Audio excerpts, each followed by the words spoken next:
Google Docs Features Overview. First, launch the Chrome web browser and open up a Google search page.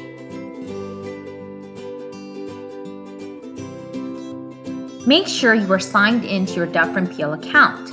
Click on the icon and sign out of your personal account if you are logged in. Make sure you enter your employee number at educ.tpctsb.org and then use your standard password. Once you are signed in, click on the waffle. Then you will select Google Docs. Notice the waffle is where you can access all of your Duff & Peel apps. You are now inside the main page of Google Docs. Notice there are already some templates for you to use. You can look at your recent documents that you had worked on. You can filter by owner. You can change your view into list form. You can have your documents in alpha order, or you can search through your files. When you are ready to start a new doc, you can click on plus blank, or you can search inside the field for previous document. Click on plus blank. You are now inside of Google Docs. Notice it looks very similar to our Microsoft Word. First thing you want to do is give a title to your Google Doc. You can also star your Google Doc so that you can easily find it. The other thing you can do is click on this file icon and then organize it into your files. The folders are pulled from Google Drive. Let's take a look at the File tab. You can share this doc, more on that later. You can click on New to access other apps. You can open previous docs, or you can make a copy. Making a copy means you can make changes on the copied file. If you click on Download, you can actually change your file into a PDF format, for example. This is a great option if you don't want anybody making changes to your original file. You can also email this document as an attachment. All Duff & Peel employees are already automatically generated. You can work offline, and you can also view the version history. This is really great for teachers to see who has looked at the document. You can also rename, move things around to your files, and then you can also change the language settings. For example, really wonderful if you are a French teacher to put it under a French setting. The page setup allows you to change the size of your doc.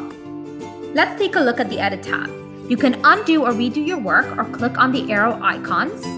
You can make cuts to larger paragraphs.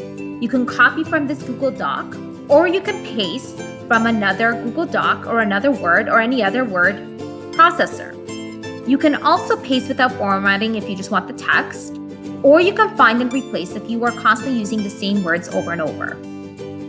The View tab is pretty straightforward as it allows you to change how you can view your Google Doc. If you click on Mode, you will have some options. You can allow others to fully edit into the Google Doc. You can allow them to provide suggestions, which is feedback to your changes that you need to make, or you can just give them viewing access. You can also change this mode by clicking on this icon on the top right-hand side, and then you can put your Google Doc into a different mode. The Insert tab is really powerful in Google Docs. You can insert an image by uploading it from your computer, searching the web, filtered through Google. You can pull it from your Google Drive if that's where it's saved, or in your photos, or from a URL, or from your camera. You can insert a table, and this will help categorize a lot of information and chunk information up for students. You can also pull things up from Google Drawing. Google Drawing is a great creation of posters, diagrams tool that is easy to use. Chart allows you to insert any sort of charts. You can also pull it from Sheets. You can also enter a horizontal line into your Google Doc to break up information. Another great option is to add a footnote. This is wonderful for citations. If you go into special characters, you can actually choose a symbol to put in, or you can draw your own symbol here. There's also an option to insert equations if you keep going back. Great for math teachers. You can insert a header or footer. You can also insert some page numbers. You could click on the link if you find a link that you want to put in your Google Doc, or you could use that icon to also insert a link. The Formatting tab allows you to change the look of your text. You can bold, you can add superscript or subscript, which is great with working with numbers. You can change the paragraph style. You could align things to the left or center. Another thing you can do is you can change your spacing to single, to double. Also, right below it, you can see that you can add columns. If you want to add bullets and numbering, you can click here, or any of these formatting options are available to you through these icons located at the top of your Google Doc. Notice if you hover, there's a description.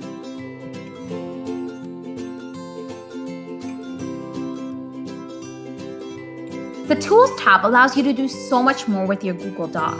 For example, you can check your spelling and grammar to make sure that everything is accurate. You have a few different options to play around with. Another thing you can do is that if you select some text, you can see what the word count is. You can also review your suggested edits if anyone has reviewed your document.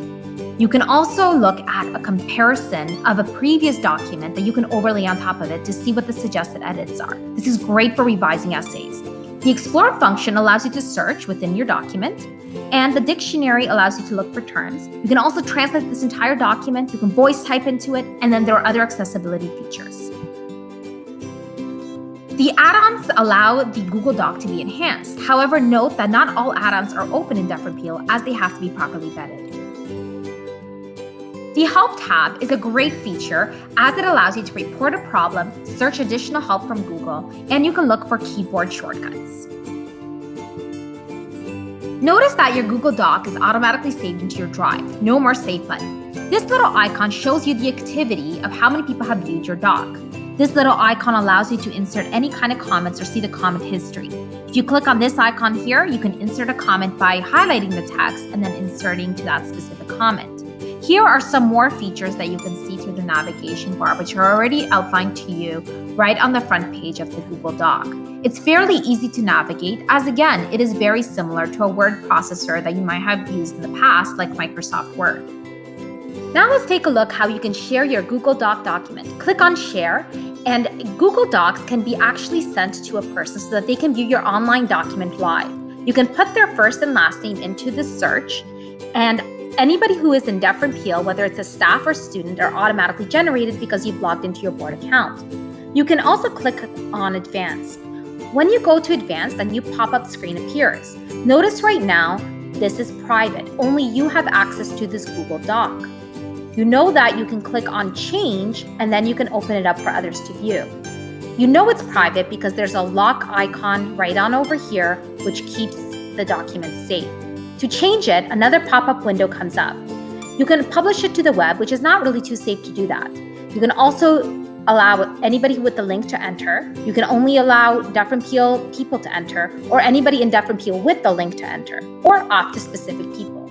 The way I like to think about it is it's least safe from the top to most safe to the bottom. When you are ready, make sure you click on Done.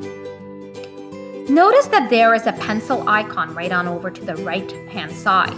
If you click on this icon, you can change it so that people can only view your Google Doc or they can make comments. The pencil implies that they can make changes to your Google Doc.